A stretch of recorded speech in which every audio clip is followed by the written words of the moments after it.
Are these familiar to you? Do you remember them? Perhaps you've taken some of these pictures with your middle school friends after you came home from a long day at school. Maybe you just downloaded Minecraft on your home PC, which can barely render more than 3 chunks at a time. Regardless of the truth, these pictures all share something in common. They're nostalgic. You feel like they could have been something you've seen before, and yet, how could they be? You didn't take them, nor were you even there at the time they were taken. You just saw them one day on the internet in some random YouTube video. Well, this just happens to be the topic that I want to explore today. Both you and I know there's something more to these images. No one would experience these feelings of familiarity if there wasn't. So, just what is that feeling? Why do we get it? And how come Minecraft brings out this emotion within us? Since this video talks about Minecraft a lot, I'll explain exactly what Minecraft is, as well as some of the important features inside of Minecraft that are relevant to this analysis before I get into what liminality exactly is. Minecraft is an open-world sandbox game developed by Mojang Studios that was released openly to the public in 2009, but was fully released in 2011. The point of this game is simply to do whatever you want. You can explore, build, fight monsters, and so much more. But the important thing about Minecraft is this. It's made of blocks. Literally everything in the game, from the ground beneath you to even the clouds in the sky, are made from blocks. This is perhaps what makes it so appealing. The blocky world makes the game easy on the eyes, you can tell what things are just by looking at them, and it keeps the game simple without being overly simplistic to the point that it treats you like a child. In this regard, Minecraft is an easy game to pick up and learn how to play, even if you've barely touched video games before. Now that the very basics are out of the way, which I'm sure you already knew most of, let's get into the slightly more in-depth parts of Minecraft's inner workings. There's 2 integral things that must be explained for the sake of this video: chunks and render distance. In order for Minecraft to efficiently render the world, it utilizes a system of chunks. The world is created by loading in a grid of chunks directly next to each other in the shape of a tic-tac-toe board. You can think of each spot on the board as one of these chunks. However, instead of just a 3x3 tic-tac-toe board, the board's basically infinite, only stopped by a world barrier. Each chunk is 16 by 16 blocks wide and long, with their height being all the way to the top of the world straight down to bedrock. The game will then load in each chunk individually as the player wanders throughout the world. This system helps to reduce lag and keep the load on your computer small. However, you may be wondering, how does the game know how many chunks to load in to reduce lag? This is done with a player-controlled setting called render distance. Render distance is controlled by a slider, which ranges from 2 chunks up to 32 chunks. We are now going to get a bit of math involved, so I'll try to keep this simple. Let's think of the player as the center of a circle. This circle has a radius, which is the distance from the player to the outside of the circle. This radius is the amount of chunks the player can see before they will see nothing but fog which blocks their view. The length of the radius is controlled by the render distance setting that the player controls. So, for example, if the player has a render distance at 16 chunks, the radius will be 16 chunks before the fog blocks off anything beyond that. We can go further and convert the chunks into blocks by simply multiplying the render distance by 16, since that's the length of a chunk in blocks. For example, if a render distance is 2 chunks, then we can multiply 2 chunks by 16 to get 32 blocks of render distance. Kinda like miles versus kilometers if you want to think of it like that, but I'll keep going with chunks. Well, that's basically the gist of it. I've now explained everything that we need to know about Minecraft. Now, let's get into the main point of this video: liminality. This section gets a little bit complex, so I'll have a summary at the end of this section, so don't worry if you don't understand every little bit of it. So, just what exactly is liminality? We have 2 dictionary definitions. The first is of, relating to, or situated at a sensory threshold, barely perceptible or capable of eliciting a response. And the second is of, relating to, or being an intermediate state, phase, or condition, in between, transitional. However, I would argue that these definitions simply don't work for what the internet has defined as liminal spaces and liminal images. I'll quickly explain what a liminal image or liminal space is here, so we're on the same page. A liminal image or liminal space is a picture of a place or thing that elicits some sort of emotional response, usually a mix between comfort in the form of nostalgia and unsettledness, which comes from the eerie feeling that something isn't quite right. A lot of people have tried to force the definition of liminal to fit a liminal image by saying that they were taken in a hallway or at a certain time of day. While they aren't wrong in saying this, they're missing the point. Sure, a hallway can be creepy, but is that really why you feel nostalgia and eeriness at the same time from the exact same thing? I would argue no. As I mentioned multiple times so far, nostalgia is a huge part of creating the emotional aura of liminal space. Without a feeling of nostalgia, you wouldn't call an image liminal. It would simply just be creepy. Take a look at these images. I simply can't say that these images will be considered liminal by the internet. As you can tell, they don't carry that sense of nostalgia, only the sense of something being wrong, and your brain can tell. As such, nostalgia is clearly a major factor in liminality. Now you're probably wondering, okay, cool, nostalgia is important, but why then do I feel something is off? I posit an answer to this question in two parts. The first part is that your brain is seeing things that look real, yet it simply can't conclude that they actually are real. I'm not saying that liminal images are fake though, don't get me wrong. What I'm actually saying is that your brain cannot logically conclude something just because you think you know the answer. I'll try to explain this through an example. Take this liminal image of a hallway. It's liminal, we can agree on that, but I want to ask a question. Where is this? Is it the maintenance halls of a building? Is it the hallways of an office? What city is it in? Is it even in a city at all? Well, here's the answer. We don't know. This could be in another dimension for all we know. This is what I mean when I say that we cannot conclude something just because we think we know an answer. We want to believe that's somewhere on Earth in some sort of building, but you genuinely can't conclude that, as all you see is a windowless hallway. However, there's one important thing your brain is able to conclude, and it can't get all the information to know it's safe. For all you know, there could be some creature about to swoop around that corner and tear you to shreds. You don't want to find out either, so your brain is trying to get you out of there for the sake of your own survival. This leads me to the second part of my answer. The fear of the unknown is evolutionary. There's quite literally something primal about being afraid of things you don't know.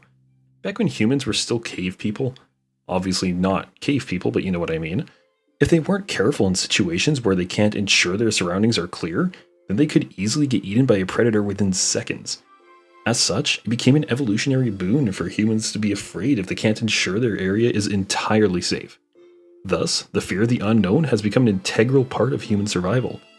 This is why the first part of my answer is so important. Since we cannot conclude for sure that the area in the liminal image is clear and safe, we will revert back to our primal instincts of being afraid of the unknown. Thus, this is why liminal images are unsettling. There's quite literally a primal fear of liminal spaces. Now that I've answered why liminal images have that liminal aura about them, I wish to propose a new definition for liminality that can encompass the overall aura that the internet has collectively decided to deem as liminal. Liminality can be defined as such: a place or image that evokes a sense of nostalgia from the viewer, while still being able to create an unsettling aura through primal fear. There's one last thing I want to talk about. Here's a picture of the Backrooms level 94. Seems peaceful, right? I will admit, it's pretty peaceful. However, it's still liminal, and there's something still quite unsettling about it. But why?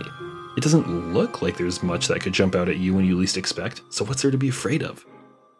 Another important part of humans is that we are social creatures. It is simply an undeniable fact that humans find comfort in other humans. Of course, this is also for survival reasons, which I'm sure you can understand why. Larger pack means safer spaces. Thus, when you're alone in this creepy place that just doesn't seem quite right, your brain knows you're alone, so you're vulnerable to predators once again. This is also why old images of you with other people don't seem quite liminal. Only those where the camera person's alone. It's a form of involuntary isolation.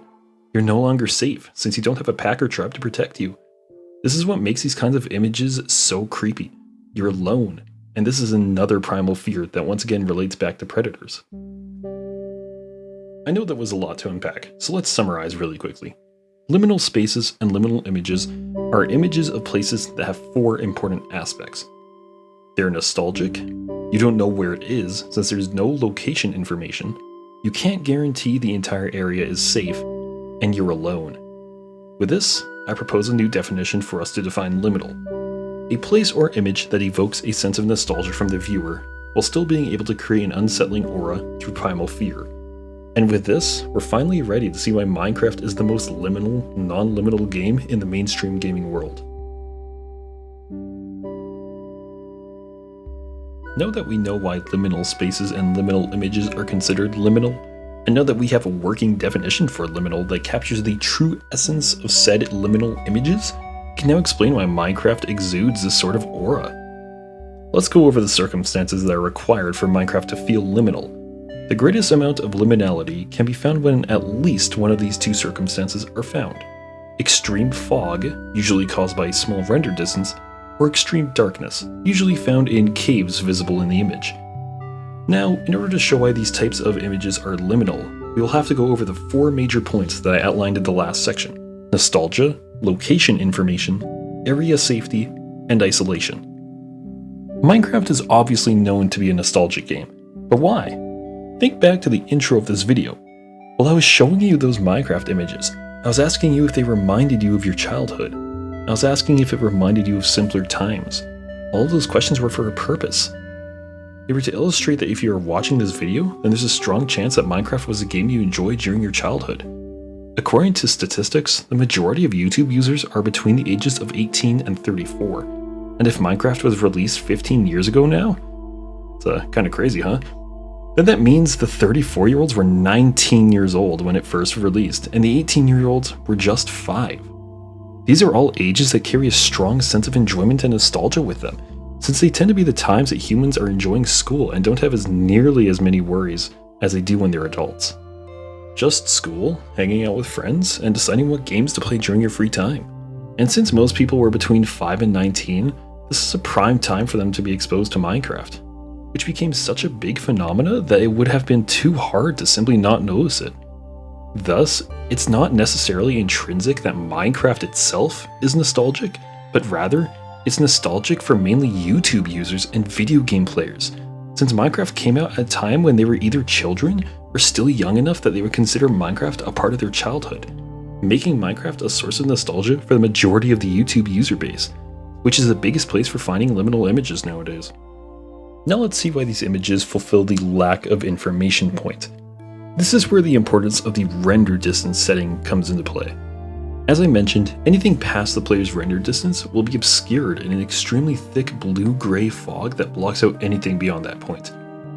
This fog isn't necessarily creepy by itself, especially not at larger render distances. However, that's why I mentioned the importance of the render distance being set to a lower setting in order to create the liminal feeling. When the render distance is large, you're able to see a huge amount of your world, as a circle of vision around your player is large enough for your brain to gather enough information about your surroundings to understand where it is. However, when your render distance is low, for example 2 chunks, the fog is so extreme that you simply have no idea where you are. The fog blocks out everything beyond a tiny radius around you, leaving your brain with almost nothing to work with. With so little information, your brain simply doesn't know where it is. Similar to the hallway example from earlier, it no longer has the information to conclude the area safe. This leads directly to the next point, area safety. Since you don't know where you are, you can't conclude the area safe. But this is Minecraft we're talking about. What could there be other than zombies, skeletons, creepers, and the occasional enderman? Well, simply put, nothing. You likely know everything that could jump out at you, and you know how to deal with them all. They aren't scary, nor are they really meant to be. But you aren't scared of them. You're scared of something else. You're scared that there is something else lurking in that fog, ready to make its leap at you and consume you. You know there isn't. But your brain doesn't. All your brain sees is extreme fog, and all it knows is that this place isn't safe. There could be anything lurking around any corner.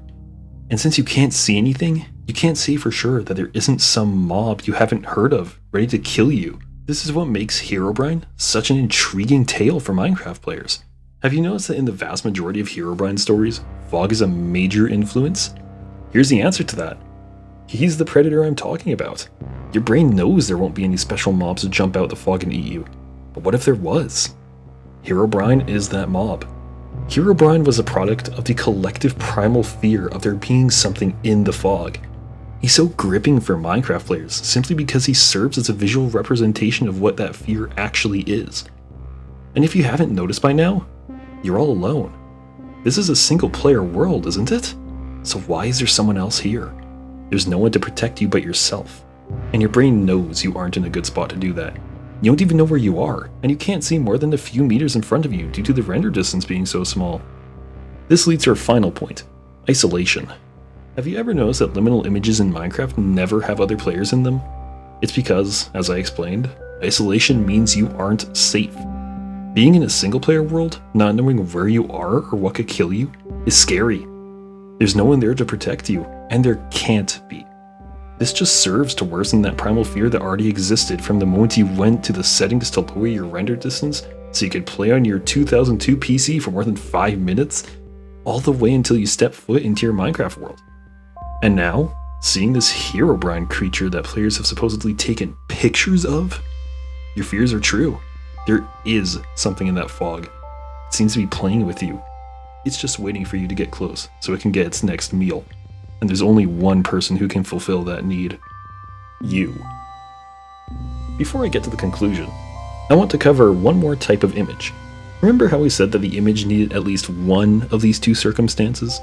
Extreme fog, which I just covered, or extreme darkness, usually found in caves visible in the image? I specifically said at least, since you can also achieve the same effects in an image with caves rather than fog. In Minecraft, caves aren't always that dark. You can usually still see things, and it's not that hard to bring torches. However, I'm not worried if you bring torches or even the sun itself into that cave. I'm looking at images like these. Sure, you could bring torches in there, or you could even just turn your brightness up. But you can't do that right now. You're not inside the cave. All you see is a pitch black hole leading into some unknown area. These are the kinds of caves and images I'm talking about. Yes, I know they're edited, but have you ever seen a professional photo without a little bit of Photoshop here and there? Liminal images really aren't any different. Alright, with that out of the way, let's keep these kinds of images in mind as I continue here.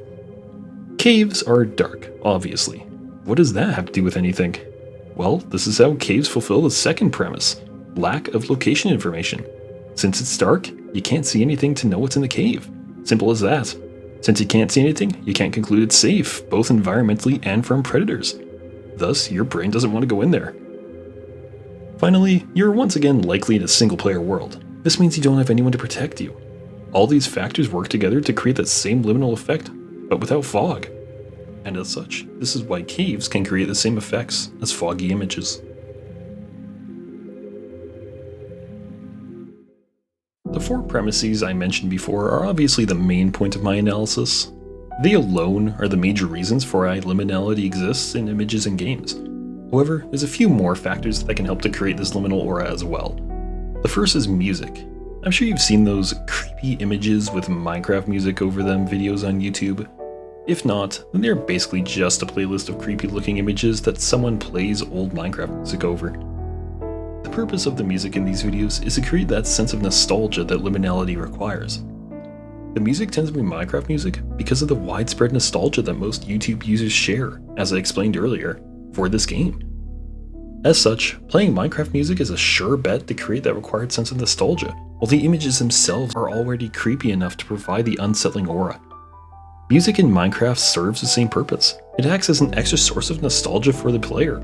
Music seems to be a strong point for brains to grasp onto, due to the fact that brains are pattern machines, and music tends to be strongly intertwined with patterns, such as beats and rhythms. This means music will be able to provide that long-lasting nostalgia that the player will certainly feel while they are exploring that creepy fog and dark caves. However, this can also go the other way. Without music, Minecraft is still just as creepy. But why? Well, let's not forget that Minecraft itself is nostalgic. I already explained this in the last section, so I won't go over it again, but basically, in the case where there is no music, Minecraft itself is the nostalgia, even if the music is more effective. Then there's the classic Minecraft textures. This one can be pretty easily explained as well, so I'll keep this part short. Older textures means older game. Older game means younger you. Younger you means more nostalgia. More nostalgia means we can bump up the liminality big time. Simple as that. The final factor is both a factor and a byproduct of Minecraft's liminality. urban legends. Earlier, I mentioned that Herobrine is a manifestation of the primal fear that liminality is based on. Every time you see the fog, you'll think of the possibility of Herobrine being in there. This is natural, as he is an easy personification that your brain can latch onto in order to better understand why it's afraid. This is what I mean when I say it's both a factor and a byproduct. It's a byproduct of natural primal fears. It also serves as a point for your brain to personify said fear. From this point, now that internet users have a collective creature to expand on, they can make even scarier stories, perhaps about the creature stalks you or breaks you down psychologically before eating you. All of these stories only serve to increase the efficacy of this fear, leading to a vicious cycle of fear leading to more fear.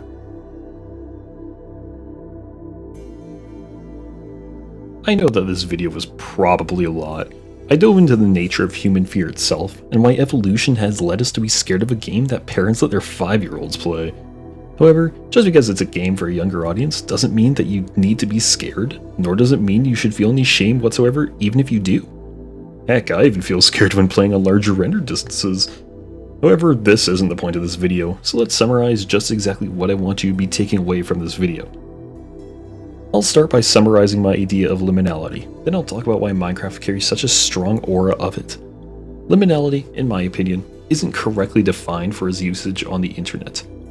As such, I propose a new definition: a place or image that evokes a sense of nostalgia from the viewer, while still being able to create an unsettling aura through primal fear. I also identified 4 factors that an image or place must fulfill in order to be considered liminal. It is nostalgic. You don't know where it is since there is no location information, you can't guarantee the entire area is safe, and you're alone. With these factors and this definition, I went on to describe how Minecraft fulfilled them. Minecraft is able to achieve the liminal aura through 2 main factors: its nostalgic value and its render distance. Minecraft is so nostalgic for the majority of YouTube users that it automatically fulfills the first premise. Then, through its render distance, namely lower render distances, it can fulfill the final 3 premises. At lower render distances, it is extremely foggy. This prevents your brain from understanding where it is. Further, since you can't see past the fog, your brain can't guarantee your safety. Finally, since you're likely alone in a single-player world when you feel the liminal aura, this fulfills the final premise. Altogether, this is what makes Minecraft so liminal. An amazing game, full of creativity and imagination, yet one with such an eerie and terrifying background, not because of itself, but because of human nature. So what does all this mean for you? It means that at some point, you have to get up and get past your instincts. Humans, although we are animals, are different because of our intelligence. We know that just because we feel some way doesn't mean we have to act in that way. I know things can be scary, and I know you may not want to do some things because of the possibilities they may bring. The fog does look a little thick out there, doesn't it? But, as we've seen today, there's no monster in the fog. Your brain creates them to keep you safe. And that's not a bad thing. But there's no reason to stop moving forward. After all, you know what's out there, and you've dealt with it before. In the end, there is truly nothing to fear, but fear itself.